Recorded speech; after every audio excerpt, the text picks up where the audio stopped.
Tu crois que la fidélité est une preuve d'amour, mais c'est pas le cas. Je vais te dire quelque chose qui va sans doute te déranger, mais la fidélité n'est pas toujours une valeur. C'est souvent une question d'opportunité. Beaucoup de personnes se pensent profondément loyales jusqu'au jour où l'opportunité réelle se présente. C'est facile d'être fidèle quand personne ne veut de toi. Je veux dire, à part ton partenaire. Si tu galères et que tu n'arrives pas à interagir avec les autres et que tu n'as pas d'opportunité au quotidien et qu'il n'y a pas de personnes qui viennent te tenter, bah, c'est facile d'être fidèle, finalement. C'est humain. Tant que personne ne te désire vraiment, tant que tu n'es pas confronté à la tentation, tant que ton ego n'est pas stimulé ailleurs, la fidélité ne coûte rien du tout.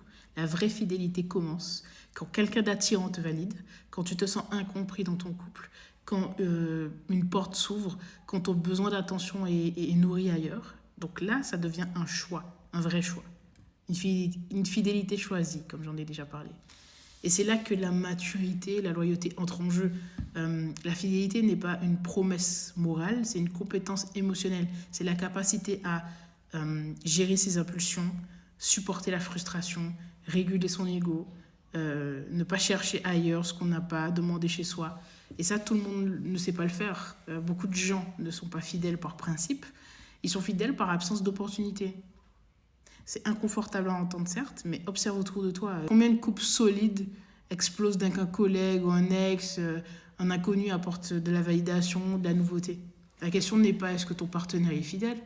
La question est-ce qu'il le serait s'il avait le choix. Et toi, surtout toi, c'est le plus important. Si demain, quelqu'un coche toutes tes insécurités, flatte ton ego, t'offre ce qui te manque, est-ce que tu resterais intègre? Et c'est là que commence la vraie loyauté.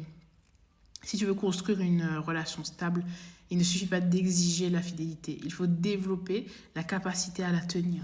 C'est comme avec l'argent. Les gens disent oui, l'argent ça change les gens. C'est pas vrai. L'argent révèle les gens, leurs vraies intentions. L'argent te permet de faire des choses que tu ne pouvais pas faire avant. Tu n'étais pas hautain avant, non pas parce que ce n'est pas dans ta nature, tu ne l'étais pas parce que tu ne pouvais pas te le permettre. Donc la fidélité c'est pareil. Si tu es fidèle parce que c'est ça, c'est facile, le fait d'avoir du choix, ça va révéler qui tu es vraiment. Donc on n'est pas courageux quand tout se passe bien et qu'il n'y a aucune raison d'être courageux. On est courageux quand il y a de l'adversité. C'est là qu'on sait que tu es courageux, quand tu fais face à l'adversité. Donc tu n'es pas loyal dans ces conditions-là non plus. Dites-moi ce que vous en pensez dans les commentaires.